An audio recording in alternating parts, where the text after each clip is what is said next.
Welcome to the 8th episode of the second series of the Women in CX podcast, a series dedicated to real talk conversations between women in customer experience.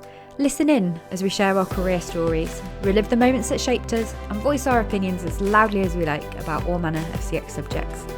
I'll be your host, Clare Muscutt, and in today's episode, we'll be hearing one woman's story about growing up in a communist state and surviving domestic violence to start one of the first fully virtual global CX consulting agencies delivering Agile CX. Let me introduce you to today's inspiring guest. She began a career as a research manager at GfK and went on to head up customer experience at Domestic in General before leaving the corporate world to start up her own company, the European Customer Consultancy, in 2017. As well as holding an executive director role at the Customer Institute, she's also a published author and a regular CX awards judge.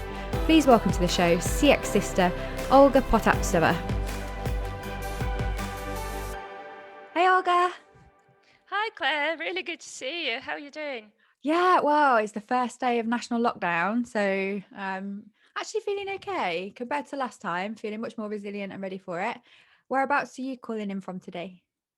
I'm from Georgia, calling in from Georgia. So we're fortunate enough not to have a lockdown just yet, but Yeah. I'm sure it's coming, Yeah, just yeah. like everywhere. And it's not Georgia in the United States, it's Georgia in the No, Caucasus. that's right, that's right. Yeah, mustn't confuse the two. Yeah, so I suppose also fortunately not going under the general election that's happening there at the moment either. It's a, Fortunate on all sides. yeah, so at the time of recording, they're mid-vote counting. So yeah, everybody's kind of waiting with bated breath right now of what the outcome's going to be, but it doesn't affect us quite so much in the UK and Georgia in the Caucasus. So we're here to have a very important conversation today as two women in CX who've experienced some similar challenges. So we're going to get onto something pretty meaty later on, but I'm going to start by warming us up gently. And Olga, I'm always fascinated to hear from women who had a different experience of growing up than myself. And I know that you grew up in the Soviet Union and when it was the communist state back in the day. Would you mind sharing a little with us about what that was like growing up there? Sure. I just to set the expectation, I don't think childhoods are all that different as long as you have a loving family. And my childhood was safe and fun. I think the only real things that influenced me from the communist state side of things is the prevalence of collectivism over individualism. So that means putting others first. And in a way, it's a good thing to do, but sometimes you need to look after yourself as well, and knowing yourself as an individual and why you're worth it. So I think that system isn't particularly conducive to appreciating your own value. And that took me quite some time later in life to learn who I am. It's quite a demanding culture as well. As a child, like all girls in the Soviet Union did either ballet or music. It's not too dissimilar from many other cultures, but I was the unlucky one who didn't have a body for ballet, so I did music. What was your instrument? Piano. Piano. Oh, okay. Yeah, I didn't like it very much, and I was meant to do 7 years of it. It was like a standard course, but I decided that I really don't want to do it for 7 years, and I got so good at it, so I could skip a year. Brilliant. Finish it early. There was no other way out, and I think that's the type of pressure that people experience in cultures similar to Soviet Union. It's by no means exclusive to that country. I think the restricted freedom of movement shaped my values in life quite a bit. Later in life, Georgia is my 5th country of residence, and I think that says a lot. Okay, so we started in Russia. Where did we go? Russia, then I went to the US for a bit, then Germany to study at the university, then back to Russia for a bit, then 12 years in the UK. Oh, of course, yeah. And 2 years ago, I moved to Georgia. And how did it shape your values then? So the restriction on freedom of movement. I think it's just people need to be able to move. It opens up the world, and as they say, travel combats ignorance, and it's so important that people have the experience of different cultures. They get to see other ways of doing things, and eventually they realize that there are very few things that are right or wrong. They're just different, and except for the really core values, everything is normal. You can wear different things, but that doesn't make you a different person at Mm. all. And understanding and feeling those for peace and appreciation of other cultures. Yeah, I got to go to Russia actually for the first time, not last year, the year before. I did a backpacking tour, and Moscow was my first stop on my way to Asia. But yeah, I don't know. I felt a different culture towards tourists. Maybe it was just the place that I was in, but not being able to speak any Russian and stopping and asking for help. And I think because the alphabet is different, right? So traveling to different countries where you can not only not speak the language but also can't read what the signs say Yes. is the most challenging time. So I did the same in Japan. Like, didn't have a clue what I was doing. Yeah, I totally relate to you. I can't read Georgian, and that's a massive Oh, challenge. I should have learned by now, but yeah. it's Yeah. quite difficult. So why Georgia? Why did you settle there? It was a mix of family reasons and professional reasons. So there comes a point in life where you kind of want to be close to your parents, and I didn't want to go back to Russia. They couldn't come to Europe, so we decided to reunite in a third territory. In the middle. And yeah. And Georgia is a very simple and enjoyable country to be in. It's beautiful. If you ever get a chance to come and visit, it's amazing. The nature is very unique. It's cheap to be here. It's really easy to do business. I think the entire tax code is about 2 pages. Wow. And they really did put a lot of effort into attracting international business. And at some point in life, I realized that the family values are really important, and I can make it work career-wise because I'm a global consultant. I have an opportunity I used to have an opportunity to travel, Yeah. just like we all. And 70-80% of my work could be done remotely anyway. I was one of the first ones to start the virtual world, and maybe the Yeah. pandemic made it a little bit easier for Yeah. me then. Yeah, we'll come back to that in a second. But the other thing I can think about Georgia is when I was in Russia, I got to try Georgian food. And there's something very Amazing. special about Georgian food, right? What is it? The bread with the egg and the garlic? What's that called? Khachapuri. Oh, hachapuri. So next time I come over, I'll have to come visit you and have some Yeah, Georgian delights in the beautiful country that it is. So yeah, as you said to me, absolutely. you were one of the first people before we needed to go fully virtual to set up your CX business as a fully virtual business serving clients well beyond your local area. I'm just really interested, like, how did you come up with the idea before it was, I was going to say trendy, it's not trendy, a necessity? And how did you make that journey? Well, I think it's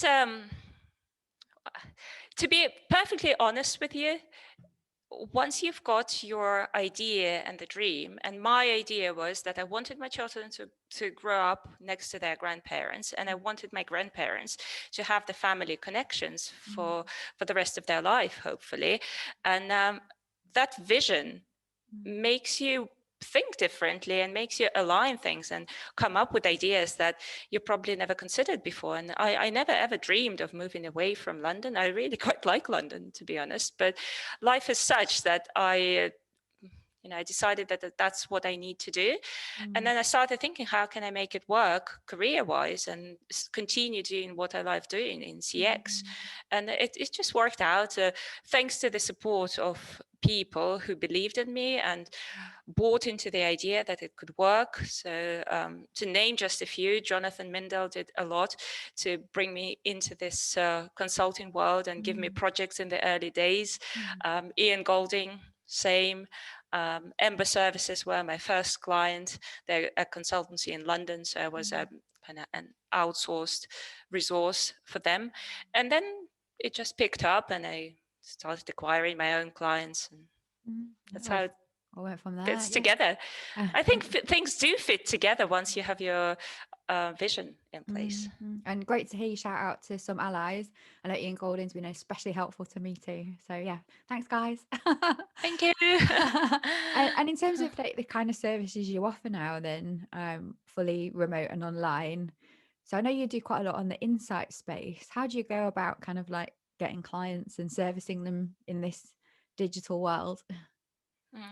So my two core areas are insights, as you've just said, and CX implementation. And a couple of years ago, I started working on merging Agile into CX practices. Yes. And I think it's a really big problem still in the organizations that once they create their CX strategy and their vision and then map the journeys, they think that's it, that, job is done. But it's not. That's just the foundation to keep going. And then the implementation falls through because the organizations aren't used to thinking from the customer perspective and realigning all of their operations and services to that. So that's why I decided to create this Agile CX management toolkit in partnership with Agile specialists. And it's working really well. It's really guiding people through their implementation strategies and aligning all the functions, ensuring collaboration, retrospective analysis, forward planning, and all of these wonderful things in a very enjoyable way. And they see the results a lot quicker as well. We've estimated that with the Agile implementation toolkit, CX happens in companies 3 to 4 times faster. Which means people start seeing the results of their efforts and they want to do more, and they see how positive their customers become through insights and their employees as well. And in terms of how I go about getting the clients, like everyone else, I suppose, it's some of it is through personal connections and being known in the industry. I've done quite a lot over the past 2 years to raise my profile. I wrote a book, I judge at CX Awards, I collaborate with people a lot and participate in various initiatives. So I think all of that creates your personal brand, and before clients know you, they want to trust you. There's a few things I just wanted to pick up on in what you'd said. So I'm with you on the Agile implementation, and my CX practice CM experience became so successful in the CX design space for exactly the same reason, that a lot of companies try to do CX but stop at journey mapping and measurement, and then everyone turns around and goes, what was the result of that? So being able to quickly move from findings to trying things and doing it in a way that isn't waiting for perfect is the way that you see measurable returns fastest. So just wanted to concur with you on that particular point, but also like the power of the network and networking and your personal brand, your personal profile. Because I know for me, this has been a really strange year, because a lot of my clients came because I'd stand on stage and do public speaking, and they would have wanted to work with me without me ever having to sell. And the power of inbound leads is awesome when you've got people referring you, right? And the kind of stuff that you're doing maybe on social media is helpful too. So what do you see as like the kind of next big challenge for you then, or the challenges that the regions you're working in are facing? For me and for my business, I think it's the growth pains at the moment, because I feel I'm doing so many things. I've got an analytics part of my business where I've got 4 analysts working on research. So they analyze the data from customer research projects. That requires attention. I've got 2 guys and myself working on Agile CX implementation and all the various projects like the Customer Institute I'm involved with. We're writing a report now with Awards International. So there's so much. And as many business leaders, and I'm sure people can relate to this, is that you just don't feel like you have enough hours in the day, and prioritizing and knowing what to spend your time on sometimes is quite challenging. It's that concept lonely at the top, Oh yeah, totally agree. And it's a nice problem to have, growing. Yeah. But it's not, it Yes. doesn't make it any easier to deal with it. And also you've got your family life as well, right? So Yeah. when how are you finding balancing being a career mum, entrepreneur, growing her business, and keeping the family going, especially during these difficult times? Tough, especially especially with the closures for the schools now. They've sent the children all to study at home for 3 weeks. It's not easy for anyone, and I don't think anyone would say that it's easy, and if they do, they would Lying. pretend. Yeah. Yeah. I am very lucky to have my parents. My partner is very supportive, so he does a lot of the housework and looking after the kids, but that doesn't remove your mum's needs and the children's need for you. And all the practicalities can be taken care of, but that emotional connection that you still want to have with your kids, you just have to put it into your diary.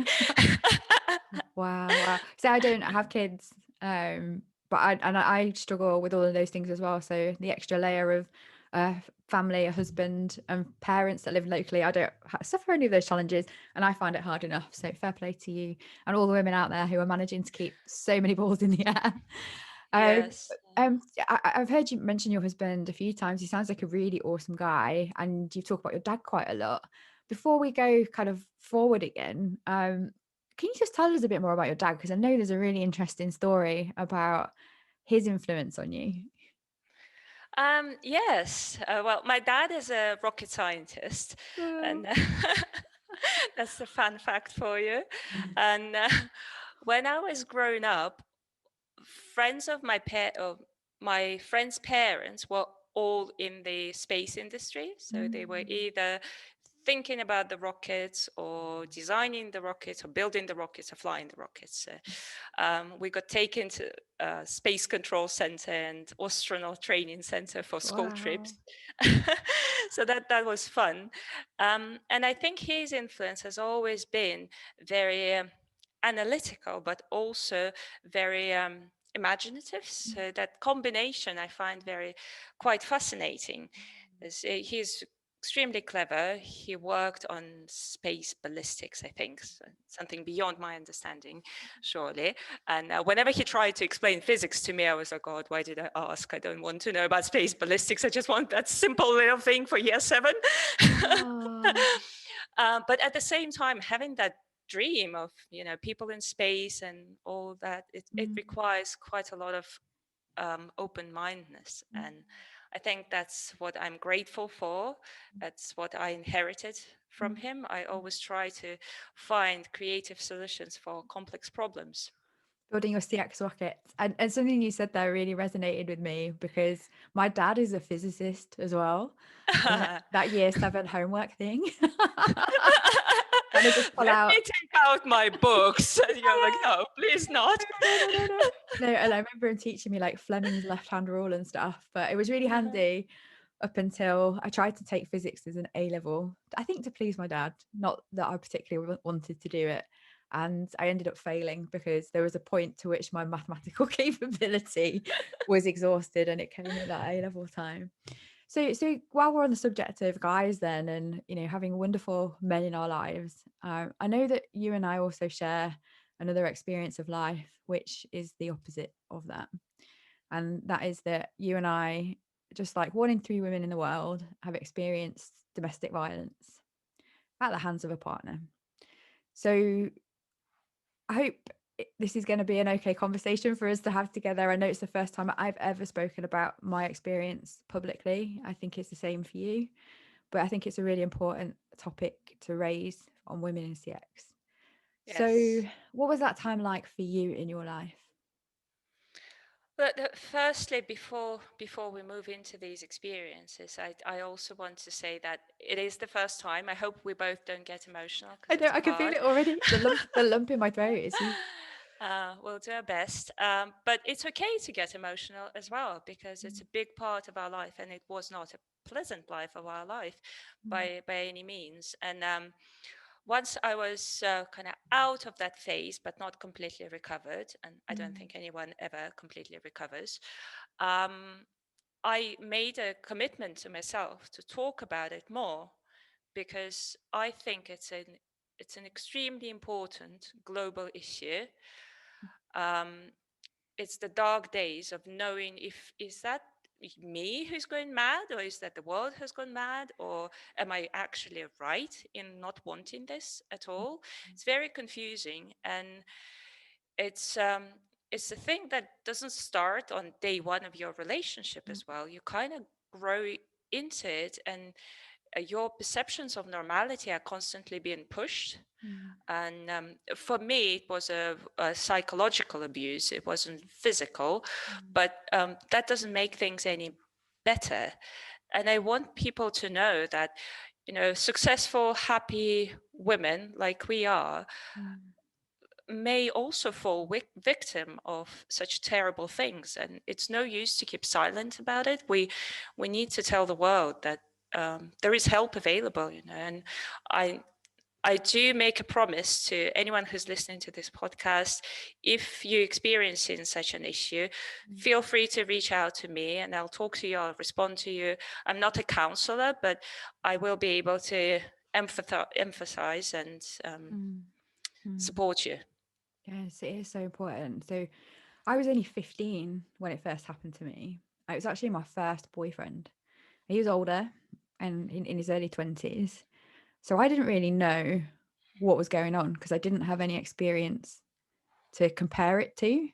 And as you said, everything in the beginning portrayed himself to be the perfect guy, the most loving boyfriend. And over time started to pick away. I think one of the things you mentioned there was that gaslighting, as it's known.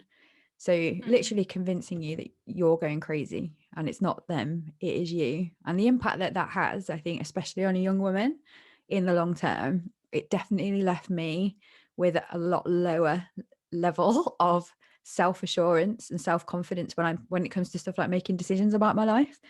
Because I think I'd figured it that if I could have such terrible judgment over those 5 years, it planted something in my mind. And I've had to get a lot of help, especially in recent years, to get over that kind of thing. And for me, unfortunately, it was physical as well as I can't even think what the right word is. I'm feeling quite emotional talking about it. Psychological, yeah. So I got it on all sides, but I kept it a secret the whole time, and I lost so much weight. I was so skinny. I was at 17 years old. I still had train track braces. I was still a kid, And my mum said she always knew that there was something wrong, but it wasn't until I was so sick of it. And this guy was threatening to kill himself and kill me, and he'd say stuff like, "You're never going to get away from me unless I kill you." He threatened to kill my family. And I just got so sick of it. In the end, I just went, just do it. If you want to do it, just do it. And that took the power away because I told my parents what was happening. They got the police involved, and it ended just by speaking out. And I wish I'd had the strength to do that. But there's something about men who are coercive and they separate you from your friends and your family. Anyone again out there who's experiencing something similar or has in the past, my door is also always open, because that feeling of thinking it's your fault or the gaslighting effect that makes you believe it's something you've done wrong, it isn't true. And yeah, I found it really difficult to say that, but I'm so glad I shared it, because I know I'm not the only one, and the statistics show 1 in 3 of us will experience some kind of violence from men in our lives. So is there how did you escape your prison? Or your visa? It was, I think it was a combination of having my own threshold of acceptable. And I think it's very different. You never know what's yours. Some people would walk away the minute they're shouted at, and some people would allow years of beating up until enough is enough. For me, it was that, constant feeling of being unhappy and feeling that I'm not worth anything much in life. And there was an incident that really upset me. I don't remember what the incident was. It was one of hundreds. And on the day I was due to speak to a GP, to a doctor. So I went in, I wasn't feeling very well physically and emotionally. And she asked me, "So how are you today?" And then I just started crying. saying, oh, this has happened. And the incident was that he poured water over my child, who was less than 2 at the time, because he was so angry. But unfortunately, it was cold water. But what if it was hot, right? That wouldn't have stopped him. And that was my enough is enough. When it concerns my children, then that's it. Unfortunately so, because I should have thought better of myself, right? Because I'm important too. And on the same day, my older daughter said something at school that triggered social services involvement. Wow. And then the combination of GP and social services triggered this whole chain of investigations and police involvement and doctors, schools, everything, which is really, really stressful. But it is actually very helpful. I am grateful that UK has that process in place. It's horrendous, it's tedious, you're always in a fear that you're doing something wrong and your children might be taken away and all that. But then you realize, well, just do it right. They tell you all the right things to do. Just follow that, and you can escape. And what I really wish they'd done is that they did this training, because my ex-partner had to go to a course for perpetrators of domestic violence. And they give you a very simple diagram to explain what is and what isn't domestic violence. They should teach that at school. Because some people really don't know if being shouted at is okay or not. Maybe they were shouted at all their life. So that was my story of an escape. Yeah, and I think you raised a couple of important points there. Like, what are we teaching the younger generation about things like consent and domestic situations? But I really worry about how much the onus is on the woman to protect herself rather than on the man not to perpetrate crimes against women.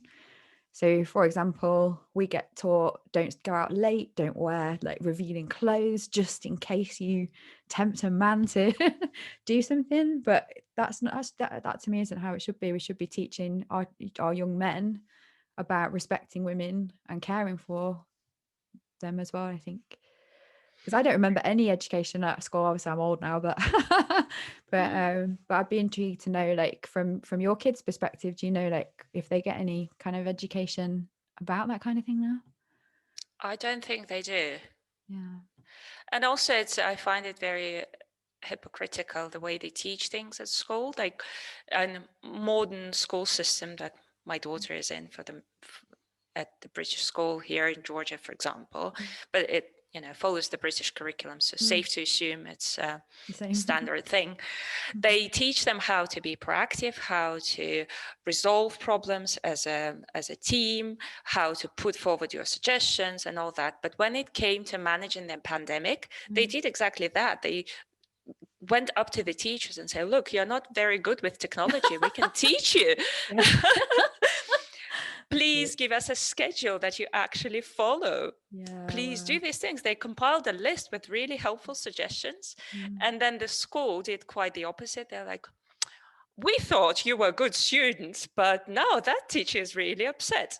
That's not the way to go. And I think that undermines the trust that children have in the school system. And should they be taught about domestic violence issues or relationships, they probably wouldn't be as perceptive.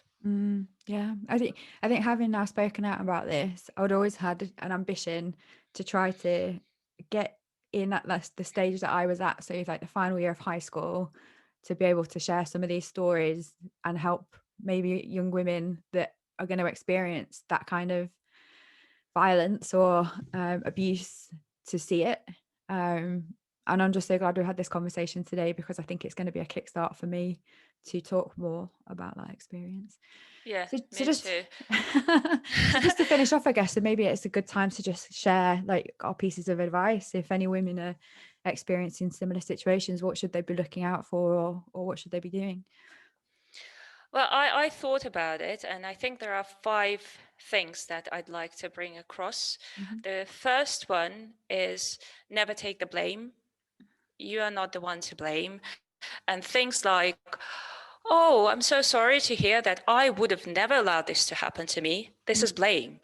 You don't know. You've never been in that situation. You don't have the right to say that.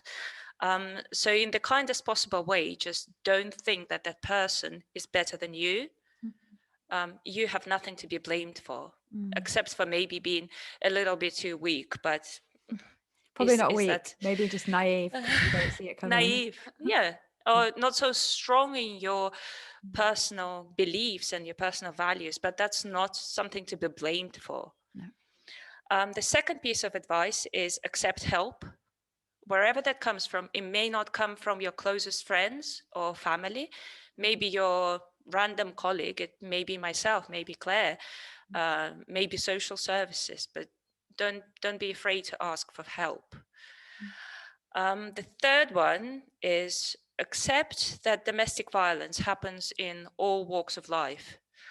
You're not the one to be ashamed. It's always the perpetrator's fault. And no matter what your income, your social status, your country, it happens. The fourth one, if you think it's not normal, something is not normal, it's not normal. Don't doubt yourself. Raise your bar. Know that you are worth a lot more. You're worth what you're worth. And you feel it's not right, it's not right. Have a read on what's considered domestic violence. That might be reassuring.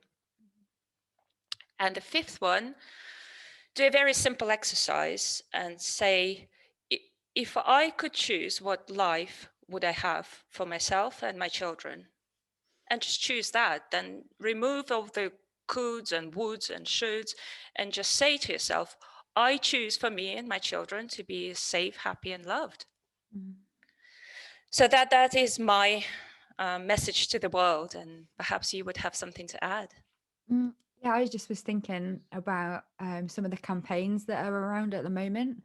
Like if you're on a Zoom call, there's a hand gesture that you can show whoever you're speaking to flag that you're experiencing domestic violence. We can't go out in the UK at the moment, but I've seen a lot of adverts on the back of like bar toilet doors. There's a word you can say to a bar person who will then help you or call the police or do something to support you. I'll make sure that I add this to the video as some links at the bottom of the screen because I can't for the life of me remember exactly what they're called. But yeah, I think it's as you say, if something doesn't feel right, despite however many times the other person tells you it's your fault or it's okay for them to treat you like that, if you have that feeling that it's not right, the first thing to do is just somehow reach out and tell somebody, and get the help that you need to be able to move on. But as Olga said at the start of this part of the conversation, you probably look at us as these strong, confident, independent women that kick ass left, right and centre in CX. But we've been through it too. And I'm sure many other women have out there. And it takes a long time to get over it. But I think we're living proof that it's possible. So again, if anyone out there needs someone to talk to, just shoot me a message or shoot Olga a message and we'd love to be there for you. Oh, absolutely. Gosh. It's been hard. It's been emotional. Honestly, like my stomach now, like I feel freezing cold. I'm like actually hugging myself because there's still so much trauma there for me. My heart is racing and my palms are all wet. Yeah, mine too. Mine too. Yeah, but I'm used to speaking to thousands of people on all sorts of CX subjects, and that never happens to me. But this is too deep and too traumatic. Yeah, the pain is still there, but I'm just so grateful that you came on the show today and that you were brave enough to help me be brave enough to talk about it too. So just thank you so much. I feel like a big weight. Thank you. And I'm going to go and have a little cry now, but that's okay too. So thanks everyone for listening. Thanks Olga for being here, and we'll see you all next week. Bye Olga. Thank you all. Bye. Thanks for listening to the Women in CX podcast with me, Clare Muscutt. If you enjoyed the show, please drop us a like, subscribe, and leave a review on whichever platform you're listening or watching on. And if you want to know more, please join us at womeninCX.community and follow the Women in CX page on LinkedIn. Join us again next week, where I'll be talking to another inspiring woman in CX from Africa, talking about proving the commercial value of CX, finding your self-belief, becoming a CX queen, and facing racial and gender discrimination when she challenged the CX status quo in the West. See you all next week.